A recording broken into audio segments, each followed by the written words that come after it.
नमस्कार, 2 सितंबर की शाम आप हैं मेरे साथ ZTV रेडियो न्यूज़ पर, जहां देश विदेश की खबरें लेकर के आती हूं मैं रश्मि नेगी बिष्ट। और वक्त है न्यूज़ हेडलाइंस का। भारत ने चीन से सीमा पर तैनात उसके सैनिकों को अनुशासन और नियंत्रण में रखने को कहा। रक्षा मंत्री राजनाथ सिंह 3 दिवसीय रूस की यात्रा के लिए आज प्रस्थान करेंगे। भारत ने हिंद प्रशांत क्षेत्र में विश्वसनीय सप्लाई चेन सुनिश्चित करने का समर्थन किया है। अमेरिकी राजनयिक ने कहा उनका देश भारत को विश्व शक्ति बनाने में सहयोग का इच्छुक है। कोल इंडिया लिमिटेड 2023-24 तक 500 परियोजनाओं में 1,22,000 करोड़ रुपए से अधिक निवेश करेगा। उच्चतम न्यायालय ने दूरसंचार कंपनियों को समायोजित सकल राजस्व AGR का 1,40,00,000 करोड़ रुपए का बकाया सरकार को देने के लिए 10 वर्ष का समय दिया। और भारत के Sumit Nagal US open tennis tournament के दूसरे दौरे में पहुंचे। और अब खबरें विस्तार से। भारत ने कहा कि चीन की सेना ने 29, 30 और 31 अगस्त को उकसाने वाली कार्यवाही की, जबकि इस दौरान दोनों देशों के बीच तनाव कम करने के लिए बातचीत जारी थी। भारत चीन सीमा क्षेत्र में हाल के घटनाक्रम के बारे में पूछे गए सवालों के जवाब में विदेश मंत्रालय के प्रवक्ता अनुराग श्रीवास्तव ने बताया कि भारत ने हाल में चीन की उकसाने वाली और उत्तेजक कार्रवाई के बारे में राजनयिक और सैन्य माध्यमों के जरिए चीन से बातचीत की है। भारत ने चीन से आग्रह किया है कि वह अपनी सेना को अनुशासित और नियंत्रित करे ताकि वह इस प्रकार की उकसाने वाली कार्यवाही न करे। भारत और चीन सीमा पर स्थिति को सुलझाने के लिए पिछले 3 महीनों से सैन्य और राजनयिक माध्यमों से परस्पर बातचीत कर रहे हैं। उनके विदेश मंत्री और विशेष प्रतिनिधि इस बात का सहमत है कि स्थिति को जिम्मेदाराना तरीके से सुलझाया जाना चाहिए और कोई भी पक्ष उकसाने वाली कार्यवाही न करे तथा वह सुनिश्चित किया जाए कि द्विपक्षीय समझौतों और प्रोटोकॉल के अनुरूप सीमा पर शांति बनी रहे। प्रवक्ता ने यह भी बताया कि इसके बावजूद चीन ने इस सहमति का उल्लंघन किया और 29 तथा 30 अगस्त को पैंगोंग झील के दक्षिण तट के क्षेत्र में यथास्थिति में बदलाव की कोशिश की। भारत ने उकसाने वाली इस कार्यवाही का जवाब दिया और देश के हितों की सुरक्षा और क्षेत्रीय अखंडता की रक्षा के लिए वास्तविक नियंत्रण रेखा के पास यथोचित रक्षात्मक कार्यवाही की। प्रवक्ता ने कहा कि कल जबकि दोनों पक्षों के ग्राउंड कमांडर बातचीत कर रहे थे, चीन की सेना ने फिर से उकसाने वाली कार्यवाही की। भारत ने समय पर रक्षात्मक कार्यवाही कर यथास्थिति को बदलने की उसकी एकतरफा कोशिशों को नाकाम कर दिया। रक्षा मंत्री राजनाथ सिंह शंघाई सहयोग संगठन के रक्षा मंत्रियों की बैठक में भाग लेने के लिए आज रूस के मॉस्को रवाना होंगे। सिंह रूस के रक्षा मंत्री जनरल सरगोई शोइगु के निमंत्रण पर मॉस्को जा रहे हैं।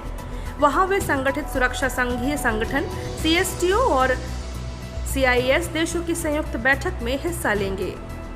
रक्षा मंत्री का रूस के रक्षा मंत्री के साथ बैठक में आपसी सहयोग और द्विपक्षीय सहयोग और आपसी हित के मुद्दों पर चर्चा का भी कार्यक्रम है।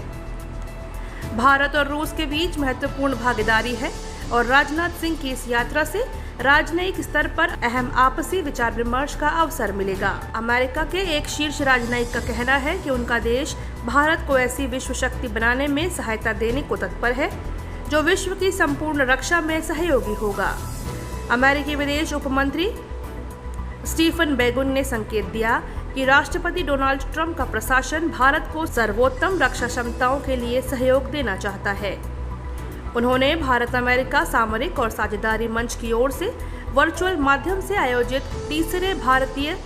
तीसरे भारत अमेरिका नेतृत्व शिखर सम्मेलन में यह बात कही। उन्होंने कहा कि दुनिया के सबसे पुराने और सबसे बड़े लोकतांत्रिक देशों के बीच साझेदारी पिछले 2 दशक में निरंतर मजबूत हुई है और उन्हें आशा है कि यह प्रक्रिया जारी रहेगी। बेगुन ने कहा कि विश्व सुरक्षा से साझा लक्ष्यों वाले देशों के बीच सुरक्षा संबंधी चिंताओं के समाधानों के लिए साझेदारी बनती है। बेगुन ने कहा कि विश्व स्तर पर भू राजनीतिक समीकरण और आर्थिक गतिविधियों का रुझान हिंद प्रशांत क्षेत्र की ओर बढ़ने से भारत और अमेरिका की साझेदारी और महत्वपूर्ण हो गई है। उन्होंने कहा कि आज दोनों देशों के संबंध विश्व स्तरीय हैं जिनमें विमान वाहकों से लेकर अंतरिक्ष अनुसंधान तक, ऊर्जा सुरक्षा से लेकर सर्वाधिक महत्वपूर्ण वैक्सीन शोध के क्षेत्र शामिल हैं। बेगुन ने कहा कि 4 अमेरिकी राष्ट्रपतियों और 3 भारतीय प्रधानमंत्रियों ने अपनी राजनीतिक विचारधारा से ऊपर उठते हुए पिछले 2 दशक में भारत अमेरिका साझेदारी को मजबूत किया है। कोल इंडिया लिमिटेड CIL देश में कोयला निकासी, आधारभूत संरचना, परियोजना विकास, अन्वेषण और स्वच्छ कोयला प्रौद्योगिकियों से संबंधित लगभग 500 परियोजनाओं को विकसित करने पर 1.22 लाख करोड़ रुपए का निवेश करेगा। इस निवेश का लक्ष्य भारत को कोयले के क्षेत्र में आत्मनिर्भर बनाना है। कोयला और खान मंत्री प्रहलाद जोशी ने CIL के पक्षधारों की बैठक में कहा, कंपनी के मामलों में सभी संबंधित पक्षकारों को भागीदारी से परियोजना के जोखिम कम होंगे।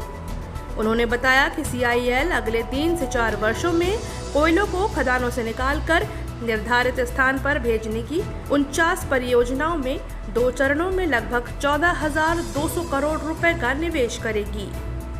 कोल इंडिया ने 15 ऐसी नई परियोजनाओं की पहचान की है, जिन्हें खदान विकसित और संचालित करने के मॉडल पर चलाया जाएगा, जिसके जरिए कुल मिलाकर लगभग 34,600 करोड़ रुपए निवेश किए जाएंगे। बैठक में कोल इंडिया ने अपने पक्षधारकों की ज्यादा भागीदारी के लिए कुछ रियायतों की भी घोषणा की है। खनन निविदाओं के लिए अनुभव मानक 65% से कम करके 50% कर दिया गया, जबकि महत्वपूर्ण अनुबंधों में कार्य अनुभव मानक 50% तक कम कर दिया गया है। उच्चतम न्यायालय ने दूरसंचार कंपनियों को समायोजित सकल राजस्व की करीब 1,43,000 करोड़ रुपए की बकाया राशि अदा करने के लिए 10 वर्ष का समय दिया है।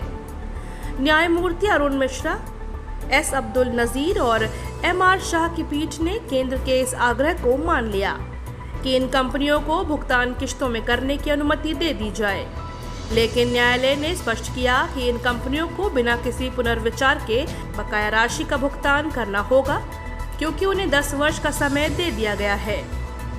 उच्चतम न्यायालय ने व्यवस्था दी कि इन कंपनियों को 31 मार्च 2031 तक वार्षिक किस्तों में बकाया भुगतान करना होगा और 10% की पहली किश्त 31 मार्च 2021 को देय होगी। न्यायालय ने दूरसंचार कंपनियों, बैंकों और सरकारी वित्त व्यवस्था पर कोविड-19 की वर्तमान स्थिति के प्रभाव को देखकर निर्णय लिया है।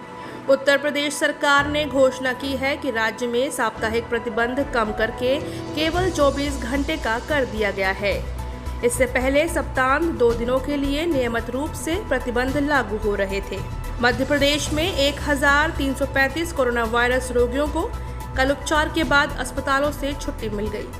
अब तक राज्य में 49,992 लोग इस महामारी को हराकर स्वस्थ हो चुके हैं और मध्य प्रदेश में अब 14,072 सक्रिय मामले हैं। चेन्नई में सेरो सर्वे के ताज़ा परिणामों से पता चलता है कि चेन्नई के लगभग 21.5% लोगों में कोविड-19 संक्रमण विरुद्ध एंटीबॉडी क्षमता होती है। इस बीच तमिलनाडु में कोविड से संक्रमित लोगों की कुल संख्या 4,34,000 के करीब पहुंच गई है। सक्रिय मामले 52,500 से कुछ कम हैं। कर्नाटक और उत्तराखंड आपसी सूझबूझ के जरिए राष्ट्रीय एकता को बढ़ावा देने के एक भारत श्रेष्ठ भारत कार्यक्रम के अंतर्गत एक दूसरे से जुड़े हैं। दोनों राज्यों ने खेल, व्यापार और संस्कृति के क्षेत्र में संबंध स्थापित किए हैं। उत्तराखंड ने कर्नाटक के लोगों को वन संरक्षण के लिए प्रेरित किया है। उत्तराखंड में चिपको आंदोलन से प्रभावित होकर कर्नाटक के उत्तर कन्नड़ जिले में अपिको आंदोलन छेड़ा गया था। अपिको पद चिपको का कन्नड़ रूपांतरण है। चिपको आंदोलन के प्रमुख नेता सुंदरलाल बहुगुणा 83 में कर्नाटक आए थे। उनके अनुभव से प्रेरित होकर उत्तर कन्नड़ के गुम्बिगदी ग्राम के लोगों ने अहिंसात्मक आंदोलन शुरू किया। तब से जंगल में पेड़ काटने वालों के लिए 146 महिला, पुरुष और बच्चों ने पेड़ों से चिपकना शुरू कर दिया। इस आंदोलन को लोगों का काफी समर्थन प्राप्त हुआ और जंगल बचाने पर गौर किया गया। अंत में सरकार ने जंगल में हरे पेड़ों को काटने पर रोक लगा दी और भारत के Sumit Nagal US open tennis tournament के दूसरे दौर में पहुंच गए हैं। उन्होंने कल रात अमेरिका के ब्रेडली क्लालन को हराया।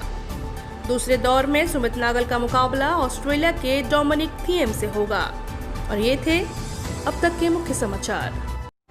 हमारे YouTube चैनल से जुड़ने के लिए ZA TV को सब्सक्राइब करें और नए वीडियो सबसे पहले देखने के लिए नीचे दिए गए बेल बटन को प्रेस करना ना भूलें। आज का न्यूज सेगमेंट आपको कैसा लगा हमें कमेंट सेक्शन में जरूर बताएं।